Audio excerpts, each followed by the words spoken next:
2010 C300 4Matic Sport. I will be messing with the oil line. It's the drain tube plug seal that is on the bottom of the car. I have the tire already removed from the car, so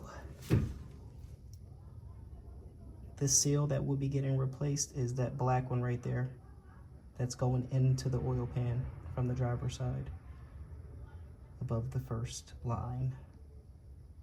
So I will unscrew that bolt above it, and then it'll screw right out, and then I can take it out, and then I'll show you guys what I'm working with once I have it out. All right, I have the engine oil stick tube seal off. This is the one I'm putting on.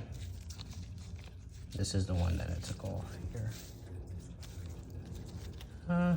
It's really flabby. This one's more sturdy and it's hard. It's rubber. It's not plastic.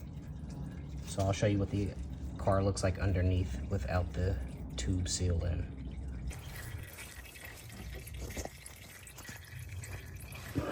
All right, so this is what it looks like with the seal out. The line here is out of the hole, so the black part goes in first, and then you put the oil line back in, and then you put the screw up.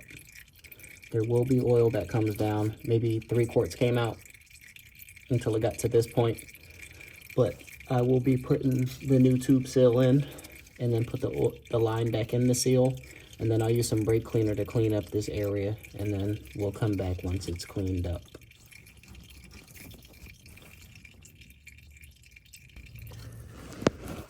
All right, let's see what we have here. Okay, so the tube seal is in.